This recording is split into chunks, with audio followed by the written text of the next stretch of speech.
Hello students, आज हम प्राची का जो मंथन पुस्तक है उसका प्रवेशिका जो पुस्तक है जो क्लास 5-6 में यूज़ होता है, तो उसका चैप्टर 2 का जो अभ्यास कार्य है उसको हम आज करेंगे। ठीक है, तो प्रश्न नंबर 1, अध्यापकः किं करोति।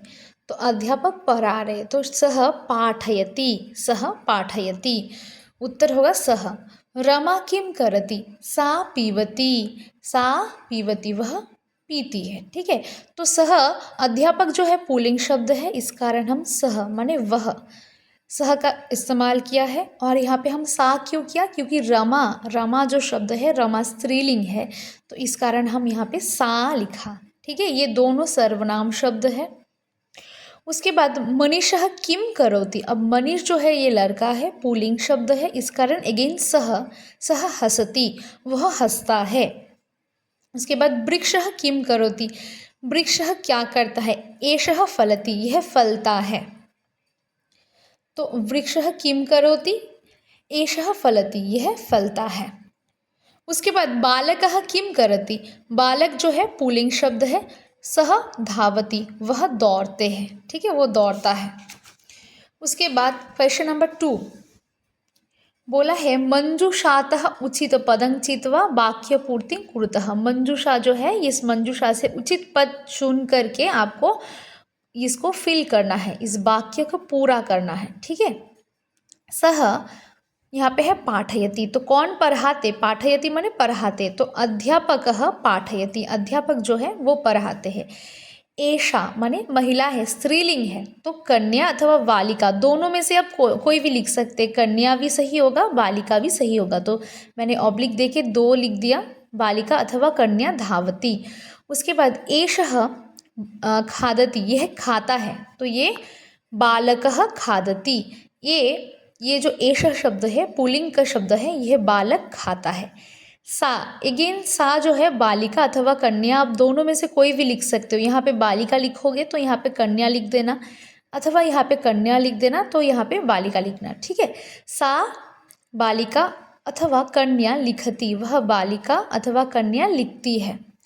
सह डैश पठति, कौन पढ़ता है, छात्र पढ़ता है, तो सह छात्रः विसर्ग, सह छात्र पठति, वह छात्र पढ़ता है। उसके बाद मेलनम कुरुत, इस पे मेल करना है, मैच करना है। ठीक है, देखो अध्यापकः पाठयति, अध्यापक पढ़ाते, तो देखो यहाँ पे अध्यापक पढ़ाते हैं। अम्बा पचती, माता कुकिंग करती है, खाना पकाती है, तो अम्बा पचती। उसके बाद क्या है, सह खादति, वह खाते हैं, खाता है, सह खादति, वह खाता है। उसके बाद सा नमति, सा वो नमन करती है, सा जो है स्त्रीलिंग है, तो ये स्त्रीलिंग के लिए नमति, वह नमन करती है। रमा पीवती, रमा पीती है, रमा जो है पीती है। बालकः धावति, बालक दौड़ते हैं। ठीक है, ये रहा आपका क्वेश्चन नंबर 3। अब क्वेश्चन नंबर 4, संस्कृत भाषायाम अनुवादं कुरुत, संस्कृत भाषा में आपको ट्रांसलेट करना है, अनुवाद करना है। वह पढ़ता है, तो वह के लिए संस्कृत शब्द सह, पठति माने पढ़ता है।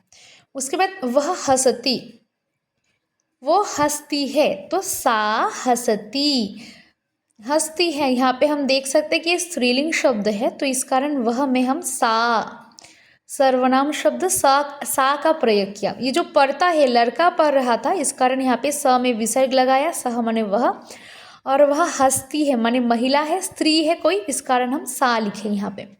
रमा लिखती, रमा स्त्रीलिंग शब्द है, इस कारण सा लिखती।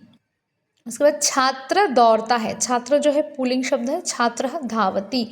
क्रिया में ना लिंग का कोई इफेक्ट नहीं होता, तो अगर यहाँ पे सा भी होता, यहाँ पे पठती होता, यहाँ पे सह भी होता तो हंसती होता, तो क्रिया जो है वर्ब, संस्कृत के जो क्रिया अथवा वर्ब होता है वहाँ पे लिंग का कोई इफेक्ट नहीं होता है। उसके बाद देखो माता पकाती है, माता तो अम्बा पचती। ठीक है, पचती माने खाना पकाती है, कुकिंग करती है।